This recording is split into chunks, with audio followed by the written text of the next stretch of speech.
Bleav in the Arizona Cardinals. It is the Arizona Cardinals centric specific show where, of course, we talk about the Arizona Cardinals here in the Phoenix metropolitan area.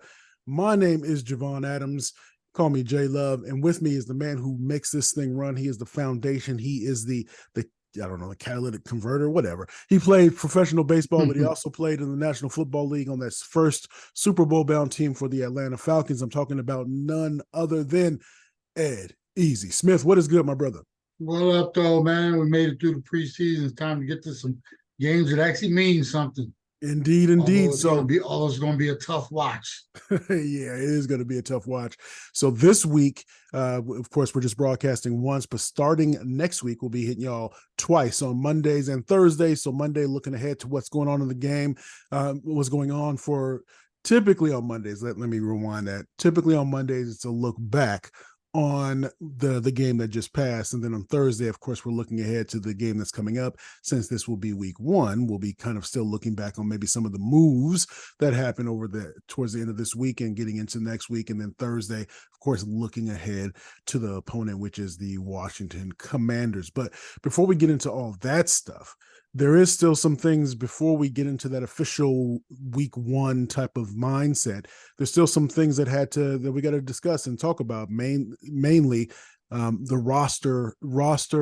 roster construction and the final count of the roster. So we want to talk about some of the cuts. Get your thoughts on a few of those people that maybe didn't make the cut. One being the loneliest number, and we'll kind of get to that, and then the current 53-man roster, and then some of the undrafted rookies that made the team, and get your thoughts on what if anything that means. So let's start with the Cardinals cut the roster, so they're down to 53 or 52 as we record this, because we'll get to that in a moment. But anything that stood out to you, they only had before kind of picking up some folks on the roster, some center help. But before yesterday around this time, there was just the one center that was on the depth chart. But Colt McCoy stands out to me. Did anybody stand out to you? And I told you last week, man. I said when Joshua Dobbs, I said I think right. Colt McCoy is the odd man out, dog. But your thoughts on if anything jumped out at you for that cutting down to 53 or 52? The only thing that got me was the Colt McCoy move, and primarily because we have a quarterback room that consists of one man, something Tune, and Joshua Dobbs. That's bad when I can't even remember the name. Clayton Tune, man. Clayton Tune. There you go. I guess I'll have to get used to it, because he might be our starter out the gates here. Yeah. If nothing else, and here's the thing, it's not like Colt McCoy is a high price tag. He was not, as far as backup quarterbacks go, was not making that much money. You keep him around to help some of these youngsters figure it out. Even if he's there as a third coach in the room, let him teach these guys, this is how you study. This is what you're looking for as you're going through your film. This is what, some extra study sessions. Even, hey, come on over to my crib, man. Let's sit down and talk this out. Without that, you're looking at these young quarterbacks, it's going to be brutal. They're doing it. We got two starts between the two of them in their careers. Mm-hmm. One's a rookie, the other's a dude that we just brought because they were familiar with him. So, we're being clowned around the league. Some of that is, I'm gonna let you finish, but some of that is, if you saw anything, even these folks who are supposed to be the football experts, right? If you saw anything about the way in which this roster was started to be changed once the new regime took over, this is not a surprise. If you have been paying attention, it's not a surprise, though. Here's the surprise, though, Jay. You keep around a few on a roster of 53. I'm sure we could have went through, and there was a few guys from the previous regime that were worthy of being here and would have gave you more of a foundation to start with. Right. We didn't just strip it down. We took dynamite to our old building. We see it all the time. They demolish them.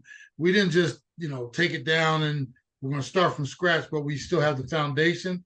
We blew this thing up to the point where we're taking scratch. There's nothing left.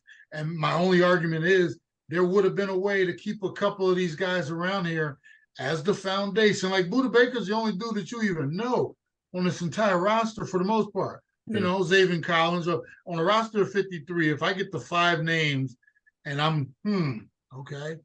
There's a way to do it, and then there's a way to do it. I think they just could have, instead of going all out, if you were here last year, we're getting rid of you. And for whatever reason they came up with, I just think there was a way to do it less drastically and maybe give yourself a chance at a quicker rebuild and reboot, because what they've done, they haven't set themselves up, in my opinion, they haven't set themselves up for failure just in 2023. This is 2024 bleeding into 2025 and beyond, because this isn't a quick turnaround.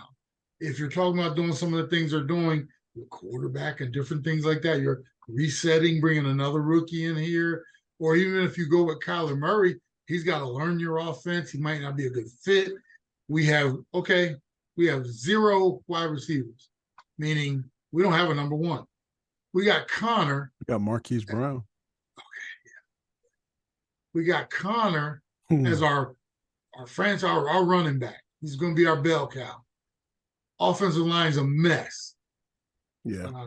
Tight end, we got Zach Ertz. He's coming off injury last leg, and you got, second-year tight end behind him. Then you go over to the other side of the ball. With no edge rushers, no cornerbacks. You got Buda Baker. Basically, he's standing back there.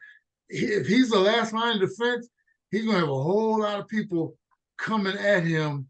Yeah. And he's going to be making a whole lot of game-saving tackles or getting run over because there's a convoy coming at him, because we don't have anybody to stop him up front. We don't have anybody to stop him in the middle. He's back there waiting for everybody to get to him. So, for me, I just think there would have been a less drastic way to do all of this. Now, if we're still covering this in 2 or 3 years and Gannon is here and Austin Ford and things look like they're starting in the right direction, then we all eat crow. It's just going to be, I've never seen a roster decimated to this point. Even when I went down to Atlanta after Coach Reeves had taken over the Falcons and the run and shoot and all that, there was a whole lot of dudes that were, were still there, that at least we weren't starting off. Like I said, this isn't even from scratch. This is, the box is we haven't even opened the box. We got to pull the directions and everything out, man. Cleveland tried to be bad definitely tried to tear it on down when with a couple of previous regimes ago, didn't they? They tried to strip it all the way down. Do you want to go through 0-16? Do you want to go through a follow-up year of 2 and, well, it could be worse, 0-17? Yeah. Then the next year, you win 2 or 3 games. I just, I'm not getting paid to do the job. I will say this, and you and I will follow this. You know how they're always trying to start stuff. Yes. And we talked about it on our Saturday show this week about the whole Giannis thing. Now all of a sudden for next year, we got to hear about potentially going to the Lakers. I even heard the Knicks while I was driving around yesterday. Mm-hmm. But let's start with that mess, right? Mm-hmm. I saw something, and I will go find it so you can look at it too.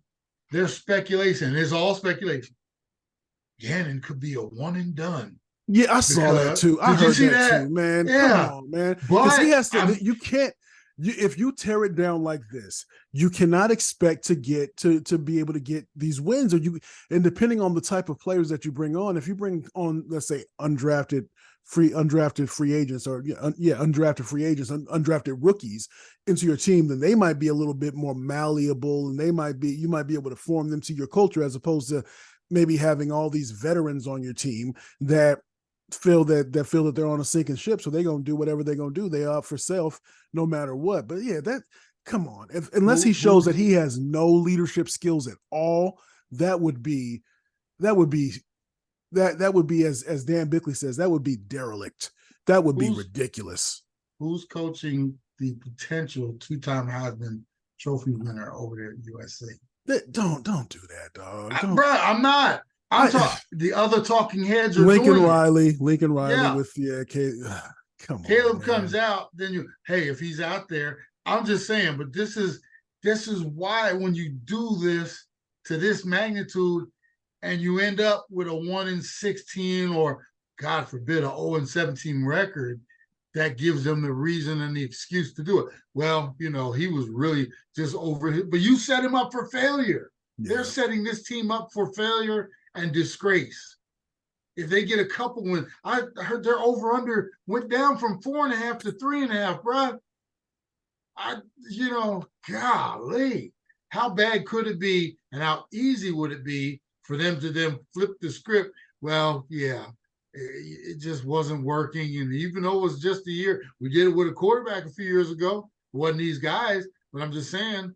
So, man, I actually feel bad for Gannon because he's not the one buying the groceries. And in this case, they're not even buying groceries. They're standing at a soup line begging for food. Yes. Because my mother-in-law helps out at one of those. And so sometimes she'll bring stuff over. Just say, oh, I was there, and here's some food. And we don't need it. But then you look at it and it's what's some top ramen in here with 18 potatoes with it just doesn't make sense, right? With a cup of noodles. I mean, come on, man. What are we doing here? Go make me a meal with this. Yeah. And he's gonna be the one that's gonna be blamed when I guarantee you, Jay, in those locker rooms right now, he's trying to preach to the 53. Hey, everybody's gonna doubt us, but we can do this. Now, this is one of those times where it's real. Yeah, everybody is doubting you, and that's real. And not even just doubting you, but they're laughing at you.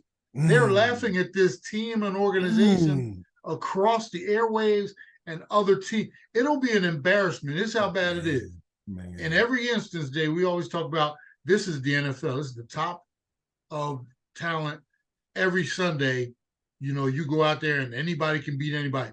It is going to be considered an embarrassment if you get beat by the Arizona Cardinals this year. That's saying a lot. In professional sports, I'm telling you right now, they're not going to be favored in that one game all season long. Yeah. And if a team loses to them, it's going to be considered the laughing stock. In professional sports, where have you ever heard that? Because on any given Sunday, bro, anybody can beat anybody.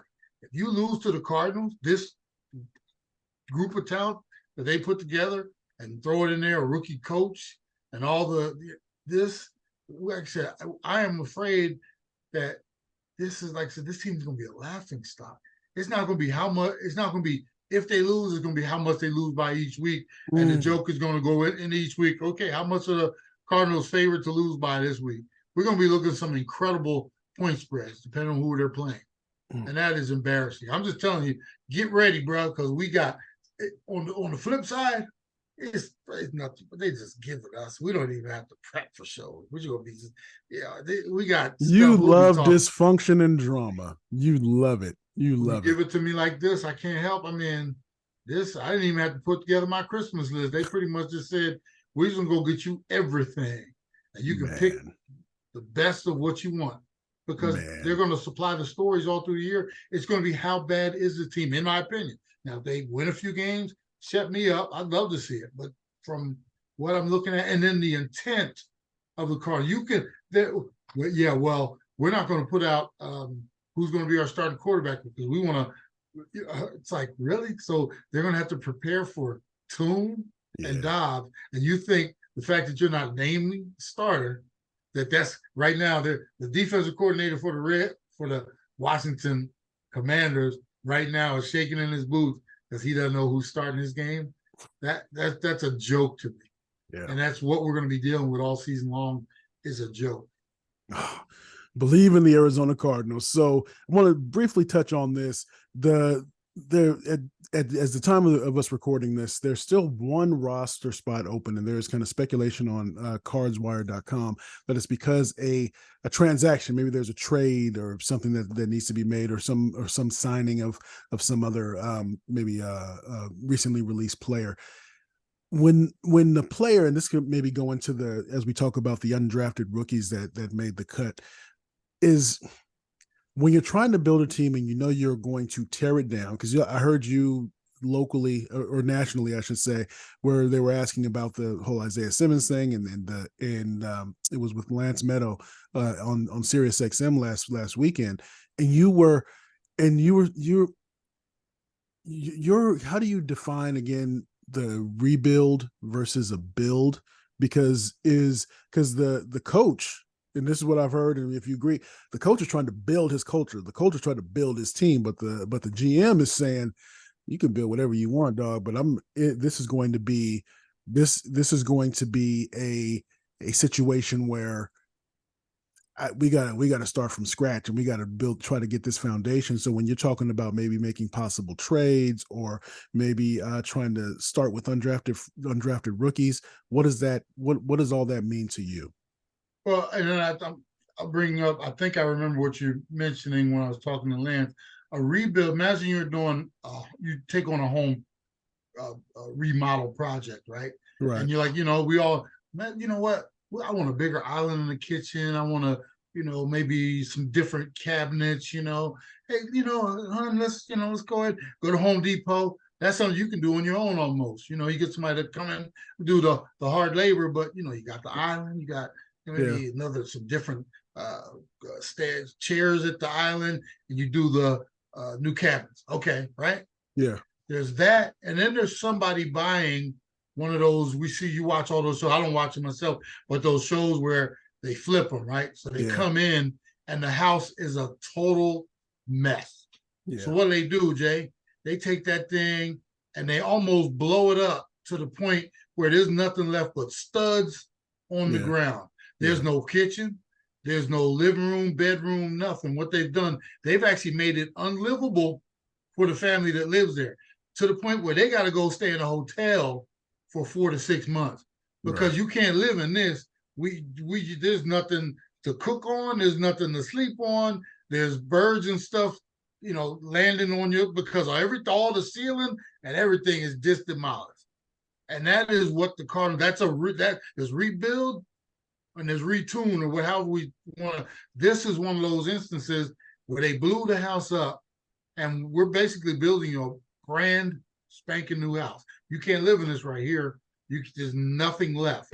And that's what they've done. It's not, like I said, they're not remodeling a room or two. Think about it. Our roster from last year, Jay, we got some that retired, Mr. J.J. Watt.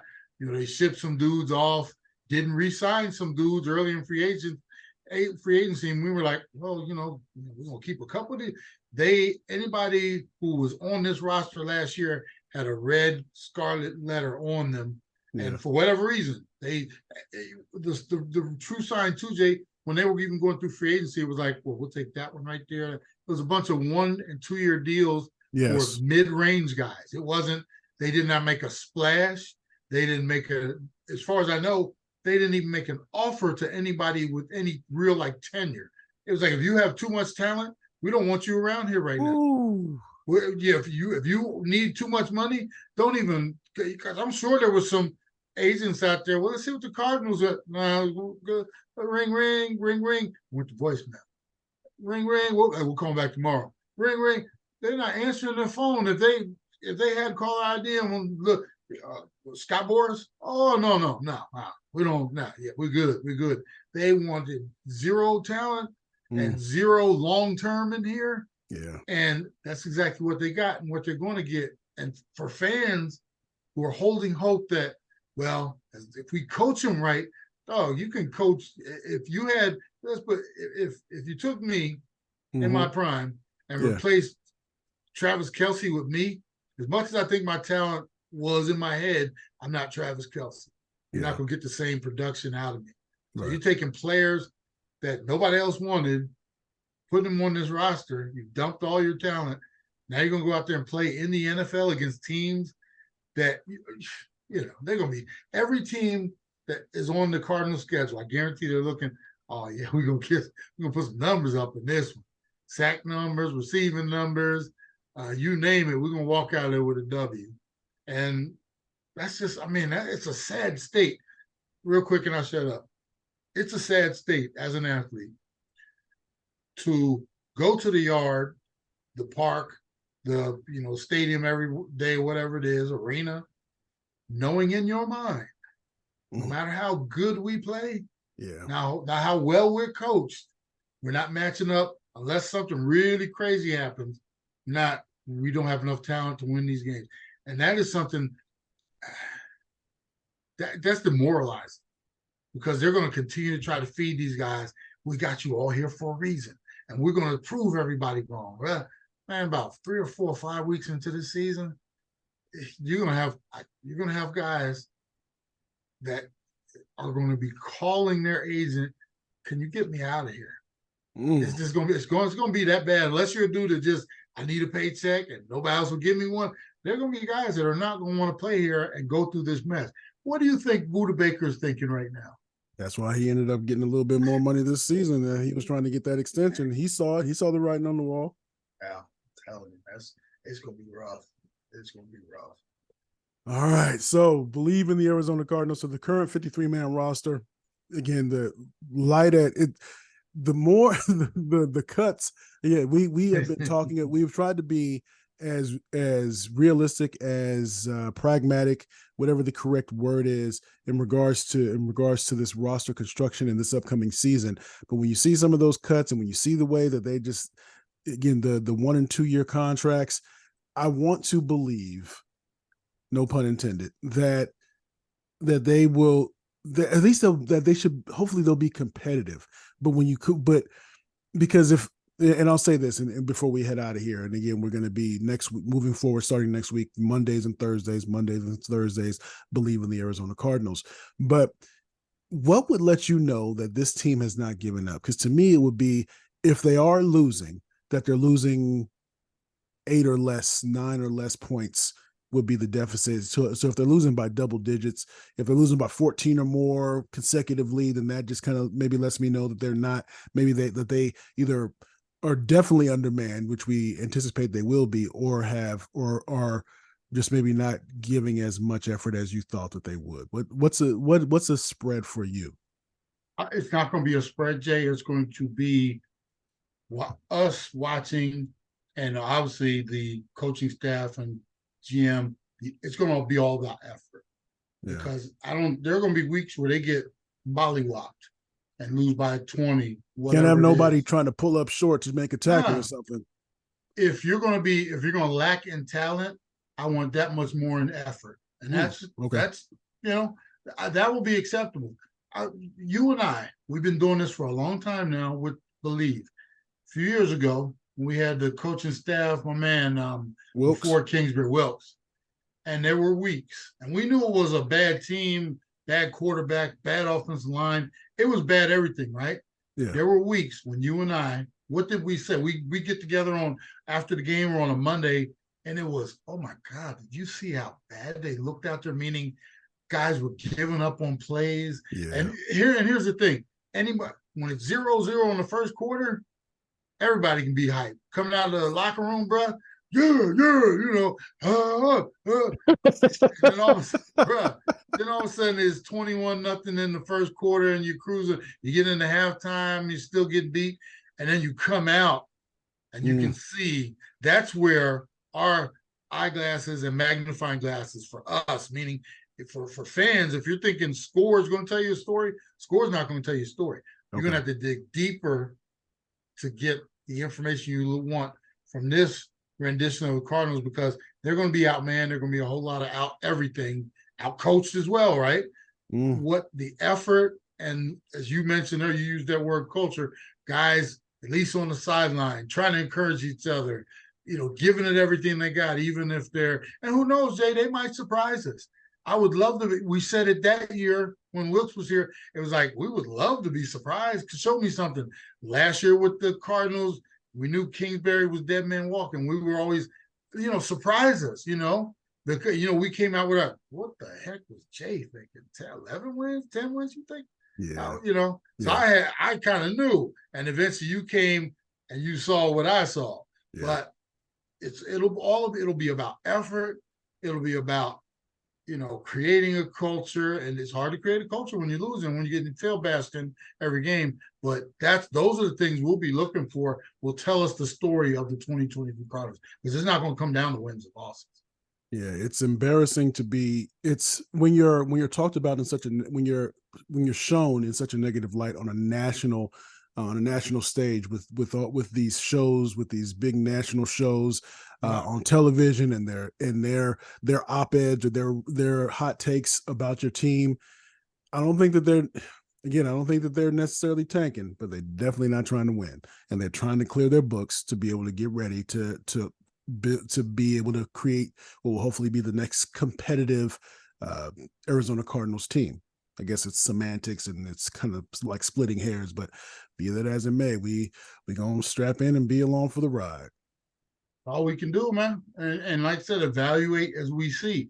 You and I, we're not in this for the good or bad of the Cardinals. We report what we see, and we're pleasantly surprised a couple years ago when they got to the playoffs. Yeah. This is going to be one of those seasons, in my opinion, that we get to around middle part, and it's going to be all about, hey, let's just get through this one, because this is, and hopefully you'll see them heading in the right direction. But this is my thing is, when you're a national story of this magnitude, like everybody's taking bets on how bad you're going to be and how, God, it's just obvious that they're tanking. And man, if that doesn't get your juices going, but the problem is they're not going to be able to do anything about it because the team is just that bad. It's just crazy. Well, like I said, maybe they'll surprise us, Jay. We'll see. All right. So on behalf of the one and only Ed Easy Smith, my name is Javon J. Love Adams. This is Bleav in the Arizona Cardinals. We will again be doing this thing twice a week, Mondays and Thursdays. Tell a friend about what we have going on here at Bleav in the Arizona Cardinals, or some say Bleav in Cardinals, whatever you want. And so as we always like to say around this time, you can